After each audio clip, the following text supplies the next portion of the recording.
नमस्कार दोस्तों, मैं MS वर्मा अपने YouTube चैनल क्राइम डायरी 9 पर आज रियल स्टोरी लेकर के आपके सामने उपस्थित हुआ हूँ। दोस्तों, एक लड़का जो है बैंक में नौकरी कर रहा होता है। वो बैंक में जब वो नौकरी करने के बाद जब समय होता है, यानी जब उसका छुट्टी होती है, छुट्टी के समय वो सीधा अपने घर आता है। और घर आने के बाद जैसे वो घर आता है, दरवाज़ा अंदर से बंद था, वो दरवाजे की कुंडी खटखटाता है, बेल जो लगी है उसको भी दबाता है। काफ़ी देर तक घर से कोई रिस्पॉन्स नहीं मिलता है, कोई आवाज़ नहीं आती है और दरवाज़ा नहीं खुलता है। थोड़ी देर वो फिर इंतज़ार करता है, फिर चिल्लाता है, बजाता है, फिर कुंडी खटखटाता है, कॉलिंग बेल दाबता है, तमाम तरह की वो कोशिश करता है। थोड़ी देर बाद जो है उसकी जो छोटी बहन है वो आती है। जब छोटी बहन आती है तो वो पूछता है कि आखिर इतनी देर क्यों लगा दी, घर के सारे लोग कहाँ गए हैं। तो वो बताती है बहन कि सारे लोग काम पे गए हुए हैं, घर पर मैं अकेली थी, मैं नींद में थी, थोड़ी सो गई थी। तो वो कहता ठीक है। और घर के लोग, जब वो कहता है घर पे कोई नहीं है, तो वो लड़के से कहता है, वो उसकी बहन उससे कहता है कि मैं तुमसे अपने दिल की बात कहना चाहता हूँ। तो लड़की कहती है यहाँ एक तरफ जाने की क्या जरूरत है, आपको जो कहना है सो यहीं कहिए। तो वो कमरे के अंदर प्रवेश कर जाते। उसके बाद वो लड़की से लड़का कहता है कि हम तुमसे मोहब्बत करते हैं। अपनी बहन से कह रहा है कि हम तुमसे मोहब्बत करते हैं, दिलो जान से चाहते हैं, हम तुमसे शादी करना चाहते हैं। जब वो बात लड़की सुनती है, लड़की के पैरों के तले जमीन सरक जाती है। एक भाई अपनी बहन से कैसे क्या कह रहा होता है, ये जो है वो लड़की नाराज होती है और कहती है कि तुम्हें ये बात करने में शर्म नहीं आ रही, तुमको डूब के मर जाना चाहिए, तुम अपनी बहन से ऐसी बात कह रहे हो। तो वो लड़का कहता है डूब के मर जाना नहीं चाहिए, जो बात है जो मेरे दिल में थी, मैं कई दिन से कोशिश कर रहा था, सोच रहा था कैसे कहूँ, क्या कहूँ, आज मौका है, घर पर कोई नहीं है, तो मैंने अपने दिल की बात रख दी। तो वो लड़की कहती है रख दी सो रख दी, आज के बाद तुम मेरी नज़रों से ओझल हो जाइए, अभी हो जाइए, इसी वक्त हो जाइए, नहीं तो मैं कुछ कर बैठूंगी, फिर आपको पछताना होगा। तो लड़का वहाँ से चला जाता है। ये बात आई गई हो जाती। फिर कुछ समय बीतता है। काफ़ी समय जब बीत जाता है, लड़का नियमित तौर से नौकरी करता है बैंक में, और बैंक के बाद घर आता है। घर आने के बाद एक दिन फिर उसे मौका मिलता है, कई कई मतलब 5-6 महीने के बाद फिर उसे मौका मिलता है। और मौके पर वो बात दिल की फिर कहता है कि आपने मेरी बात पे विचार नहीं किया अपनी सिस्टर से कि मैं तुमसे शादी करना चाहता हूँ। जो तुम्हारा चेहरा है, जो तुम्हारा अक्स है, जो इतने साल मैंने तुम्हारे साथ गुजारे हैं, तुम मेरे दिल में बस गई हो, मैं आपसे शादी करना चाहता हूँ। अब लड़की नाराज हो जाती है। नाराज़ी नहीं हो जाती, वो बहुत बुरी तरह से उस पर क्रोधित होती है। और क्रोधित होने के बाद वो कहती है ठीक है, शाम को मम्मी पापा आने दो, मैं उनसे शिकायत करी। वो कहता जो करना हो कह दीजिए, कहना हो कर दीजिए, मुझे जो बात कहनी थी मैंने अपने दिल की बात वो आपको बता दी। शाम हो जाती है। शाम जैसे ही होती है, उनके जो पिताजी हैं वो रेलवे विद्युत मंडल में नौकरी करते थे। वो जो घर पे आते हैं, घर पे आने के बाद, और उसकी माता भी थी, दोनों लोगों के सामने वो लड़की कहती है कि भैया की हरकतें मेरी समझ में नहीं आती हैं। ये लड़का जो हमने घर में शरण दी है, पाला है, वो घर का जो है आस्तीन का सांप हो गया। तो वो लड़के के पापा पूछते आखिर बात क्या है, बात क्या है। ये हमसे 2 बार ये हमको रास्ता रोक चुका है और कहता है कि तुम मेरे दिल में बस गई हो, मैं तुमसे शादी करना चाहते हैं। तो दोस्तों, मैं शादी कैसे कर लूँ अपने माँ बाप से। कहती है कि ये मेरे रिश्ते में मेरी जो है बुआ का लड़का लगता है। ये उसका जो लड़की थी वो मामा की बहन थी।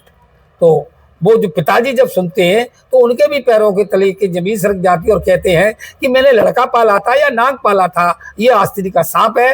और वो उसके कहते तो अपना सामान बांधो, अभी बांधो, इसी वक्त बांधो, और मेरे घर से रफा हो जाइए, दफा हो जाइए, हम आपकी शक्ल भी नहीं देखना चाहते। जब ऐसा आदेश होता है, लड़का अपना सामान पैक करता है। अंत में लास्ट ये है कि उसको धक्के मार करके घर से बाहर निकाल दिया जाता है। समय का पहिया घूमता है, काफ़ी समय घूम जाता है। आखिरकार को अब जो लड़की है वो शादी के योग्य हो जाती है। और उस लड़की का नाम जयश्री नामदेव होता है। जब जवानी की दहलीज पर कदम रख देती, बाप मातारी को चिंता होती है कि अब बेटी की शादी करनी चाहिए। बेटी ने जो है नीट पास किया हुआ था, वो एडमिशन ले रखा था उसने, यानी MBBS वो कंप्लीट कर रही होती है। और कंप्लीट करने के दौरान उसके जीवन में एक लड़का आता है, और जो लड़का आता है उसका नाम रोहित नामदेव होता है। रोहित और जयश्री नामदेव में आपस में जो है मोहब्बत हो जाती, प्यार हो जाता। दोनों लोग अपने घर पर ये बात बताते हैं कि हमें एक लड़की पसंद आ गई है, और उधर वो अपने लड़का बताता है कि पापा मुझे एक लड़का पसंद आ गया, अपनी ही जात बिरादरी का है, लड़का भी ठीक है, लड़का जो है सर्जन है, और मैं जो है बाल रोग विशेषज्ञ हो गई हूँ। पिताजी को स्वीकृत देने में जरा भी देर नहीं लगती है। वो कहते ठीक है बेटा, आपको पसंद है, जात का भी है और लड़का डॉक्टर भी है, आपके पेशे ही का है, तो मुझे कोई आपत्ति नहीं है। ऐसा ही उसके घर वाले कहते हैं कि अगर तुम्हें लड़की पसंद है और लड़की ठीक है तो मुझे कोई प्रॉब्लम नहीं है। तो दोस्तों, जो शादी होती है लव मैरिज नहीं होती है, अरेंज मैरिज होती है। तो 8 मई अब जो है जब ये दोनों बातें हो जाती हैं तो 8 मई 2014 का समय होता है, और 2008 मई 14 को जो है बारात आ रही होती है। ये जो कहानी हम सुना रहे हैं वो मध्य प्रदेश के भोपाल में एक जगह पड़ती है। वो भोपाल की जो मध्य प्रदेश की जो राजधानी भोपाल है, उस भोपाल में एक इलाका लगता है, और उस इलाका नाम होता है लाल घाटी। लाल घाटी जो है उसके क्षेत्र के अंतर्गत एक मैरिज होम बना हुआ, उस मैरिज का नाम है कोहिनूर मैरिज गार्डन। यहाँ पर एक शादी समारोह का प्रोग्राम चल रहा होता है, और जो प्रोग्राम चल रहा होता है वो बहुत ही शानदार सुंदर प्रोग्राम होता है। अफसर टाइप शादी होती है। क्यों? लड़का भी डॉक्टर है, सर्जन है, MBBS है, लड़की भी जो है स्त्री बाल रोग विशेषज्ञ है। तो जो शादी है बहुत VIP शादी होती है, और जो धूमधाम होती है, बैंड बज रहा है, बाजा बज रहा है, डीजे बज रहा है, कोई नाच रहा है, कोई गा रहा है, कोई खुशियां मना रहा है, कोई एंजॉय कर रहा है, कोई दारू वारू भी पी रहा है। इस तरह से ये प्रोग्राम चलता रहता है। रात 8 बज जाते हैं। 8 बजे इतना भीड़ बढ़ जाती है कि भीड़ को कंट्रोल करना मुश्किल हो जाता है। आखिरकार को रात के 11 बज जाते हैं। रात के जब 11 बजते हैं, जयमाल का प्रोग्राम भी खत्म हो चुका होता है। सारी जो भीड़ थी वो चढ़ जाती है। अब केवल लड़के के घर वाले और लड़की के पक्ष के दोनों लोग ही रह जाते हैं। जब जयमाल का प्रोग्राम खत्म हो जाता है तो रेडियो से, माइक से एक आवाज लगाई जाती है कि अब भाई अब जो है आशीर्वाद का प्रोग्राम होना है, जिनको भी आशीर्वाद देना है। आशीर्वाद देने वालों की मंच पर भीड़ लग जाती है, काफी लोग इकट्ठा हो जाते हैं। उसी भीड़ में जो है एक नकाबपोश लड़का होता है, वो भी उस भीड़ में आ जाता है, शामिल हो जाता है। कुछ लोग आशीर्वाद दे रहे हैं, कुछ ले रहे हैं, कुछ गिफ्ट दे रहे होते हैं, कोई नगद रुपया दे रहा होता है। जब कुछ थोड़ा सा उसमें भीड़ छटती है तो लड़का जो है, जो नकाबपोश है, वो भी उसमें से अपना गिफ्ट दे रहा होता है लड़की को। और जैसे ही वो गिफ्ट देता है और लड़की हाथ बढ़ाती है, तो दूसरे हाथ से वो पिस्टल लिए हुए होता हाथ में, वो गिफ्ट के नीचे जो डिब्बा होता है उसके नीचे वो पिस्टल थी, वहां से वो गोली चला देता है। जैसे ही वो गोली चलती है, लड़की की जो है गोली गर्दन में घुस जाती है, प्रवेश कर जाती है, और लड़की जो कुर्सी पर बैठे बैठे जो वहां पर गिर जाती है। दोस्तों, अभी मांग में सिंदूर भरा ही नहीं गया है, मंच पर बैठी है, सिर्फ बरमाला पड़ी है, और उसकी जो है हत्या कर दी जाती, यानी उसको गोली मार दी जाती। अब वो लड़का रुकता नहीं है, दोबारा दूसरी तरफ दूल्हा बैठा हुआ है, अब वो दूल्हे की तरफ टारगेट करता है और गोली, पिस्टल से गोली जो है उस पर भी चलाता है। लेकिन जब गोली चलाता है तो दूल्हा बचने की कोशिश करता है, झपटने की कोशिश करता है। उस कोशिश में वो थोड़ा झुक गया था, इसलिए गोली ऊपर से निकल जाती है, और जो उसका दोस्त पीछे खड़ा हुआ था उसके जो है जांघ में लग जाती है। इस तरह से 2 गोलियां चलती हैं, आवाज पटाखे भी चल रहे होते हैं। तो ज्यादा शोरगुल की वजह से ये समझ नहीं पा रहे थे आखिर हुआ क्या है, लेकिन मंच पर खून हो जाता है। अब जो है कुछ लोग हिम्मत करके उस लड़के को, जिसको नकाबपोश था, उसको पकड़ लेते हैं। पकड़ने के बाद उसकी बुरी तरह से मारपीट की जाती है। उसको इतना पीटा जाता है कि वो लड़का मंच पर ही बेहोश हो जाता है।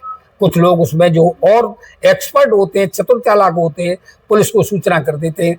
पुलिस दौड़ी आती है, और पुलिस आने के बाद देखती है कि यहाँ तो 2 लोग पड़े हुए हैं। तो उसकी डेड बॉडी नहीं कही, अभी वो जिंदा है, सांसें चल रही हैं।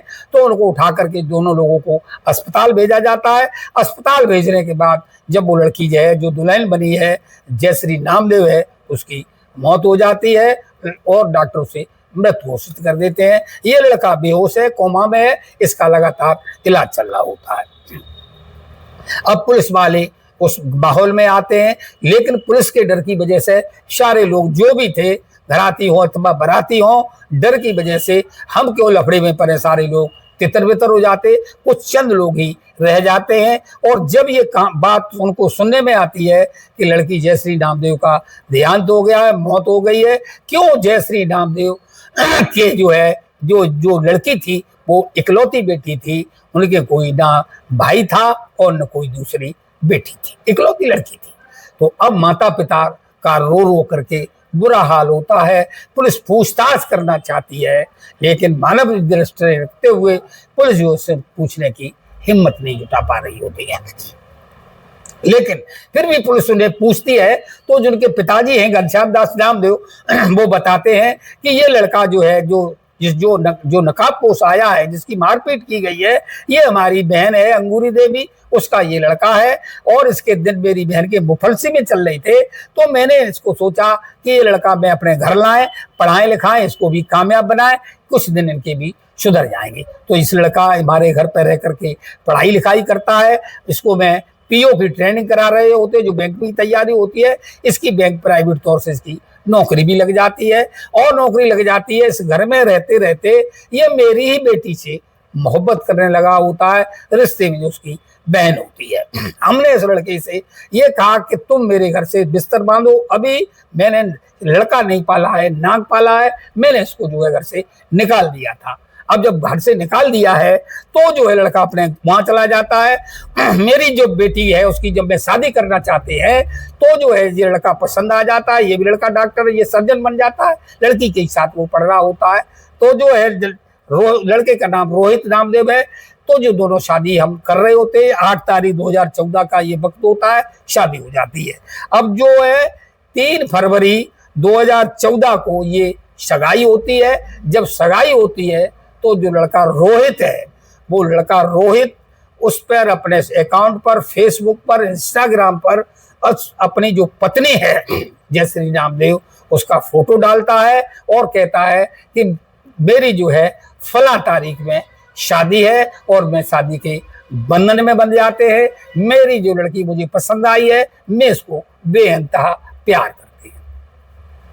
तो सगाई के ये लड़का चुप रहता है, लेकिन जब उसे पता चल जाता है फेसबुक के माध्यम से कि फला तारीख को इसकी शादी है, यानी 8 मई 2014 को, तो ये लड़का जो है उसमें प्रवेश कर जाता है। और प्रवेश ही नहीं करता, वो जो अपमान हुआ था, उसने पहले भी धमकी दी थी, उस लड़की को बताया था कि अगर तुम मेरी नहीं हुई तो मैं तुम्हें दूसरे की भी नहीं होने दूंगा, और अगर शादी हुई मैं तुम्हारी हत्या कर देंगे। इस लड़की ने अपने घर पे बात बताई थी, लेकिन घर वालों ने उसको केवल धमकी समझा था। वो ये नहीं जानते थे कि ये हकीकत में ऐसा करेगा। और जो उसने घटना घटाई, तो दोस्तों उसने आकर के उस ताव में, उस क्रोध में एक नहीं 2 लोगों की हत्या करी है। मतलब एक घायल किया है, इंजर्ड किया है, 307 बनी है, और इसको जो है 302 धारा बन गई है। पुलिस ने जो है दोनों धाराओं में इसको गिरफ्तार किया। गिरफ्तार करने के बाद जो है उसे कोर्ट में पेश किया। कोर्ट में पेश करने के बाद उसको जेल भेज दिया। 1 साल के अंदर, ठीक 1 साल के अंदर, यानी 11 फरवरी 2015 को जो है इसको आजीवन कारावास की सजा सुनाई जाती है। जब आजीवन कारावास की सजा सुनाई जाती है तो ये डॉक्टर जो इनका पिता है वो परेशान हो जाता है, हैरान हो जाता है। वो कहता है कि इसको जो है मृत्युदंड क्यों नहीं मिला और इसको फांसी की सजा होनी चाहिए। तो दोस्तों वो कहते हैं हम हाई कोर्ट में जाएंगे। हाई कोर्ट में जब वो पहुंचा तो उसकी सजा जो है मृत्युदंड में, जो मृत्युदंड वो थी आजीवन कारावास हो, उसको मृत्युदंड में बदल दिया जाता है। अब वो कहता है ये ठीक है, लेकिन 4 साल जब वो उसमें गुजारता है और जेल के अंदर, फिर वो पैरोल मांगता है और 27 मई 2019 को उसको पैरोल मिल जाती है। पैरोल पर जब वो घर आता है, और 15 दिन का ये पैरोल मिला था, 15 दिन के बाद वो 14 दिन बड़े आराम से गुजारता है, कहीं निकलता नहीं है, अपनी माता की सेवा करता है। उन्हीं के पास वो ज़्यादा से ज़्यादा समय गुजारता है, वो बाहर नहीं निकलता है, अपनी माँ के साथ रहता है। जैसे ही 12 घंटे शेष रह जाते, उसे जाना होता शाम को 5 बजे, तो वो जो दिन में जो रिवाल्वर पिस्टल थी उसके पास पहले से थी, वो तो गायब हो गई थी, लेकिन उसने दूसरी गोली किसी भी तरह से इंतजाम किया था और उसने आकर के अपने ही गोली मार ली। वो उसकी भी हत्या, मतलब स्वयं उसने अपना जीवन लीला समाप्त कर दी। तो अब पत्रकार लोग उनको पूछने गए उनके पिताजी को कि जो कुछ हुआ सो आप क्या इस संबंध में कहेंगे, तो वो कहता है कि नादानी की वजह से कई जिंदगियां तबाह हो गई, मेरी बहन का घर उजड़ गया, मेरा भांजा चला गया, मेरी बेटी चली गई, और जो जिसके साथ रोहित के साथ शादी हो रही थी उसने सिर्फ इंस्टाग्राम पोस्ट पे डाला था, उसके बाद उस जो लड़की की दाह संस्कार हुआ उसने वहां आना भी उचित नहीं समझा था, गवाह बनना भी उचित नहीं समझा था, उसने जो है दूरी बना ली थी। लेकिन उसने जो पोस्ट किया कि ऐसी लड़की की हत्या हुए करते देखना मेरे जीवन का एक दुखद अनुभव है, उसने पर कई लोगों ने कमेंट किए थे। दोस्तों, ये कहानी सुनाने का मतलब किसी को हैरान, किसी को परेशान, किसी को बदनाम करना नहीं है, सिर्फ जागरूकता फैलाना है। जागरूकता में ये है कि देखो, जरा सी नादानी में जब उसे क्रोध आया तो उसने अपना जीवन बर्बाद किया, दूसरे का जीवन बर्बाद किया। क्या दुनिया में एक ही लड़की थी? तुम भी एक बैंक में सर्विस करते थे, कई लड़कियां तुम्हारे पास लाइन लगा के मिल जाती, लेकिन तुमने जो किया उसकी सजा तुमने खुद ही दे ली, आत्महत्या करके। दोस्तों, ये कहानी कैसी लगी कमेंट में जरूर बताइएगा। नमस्कार, धन्यवाद।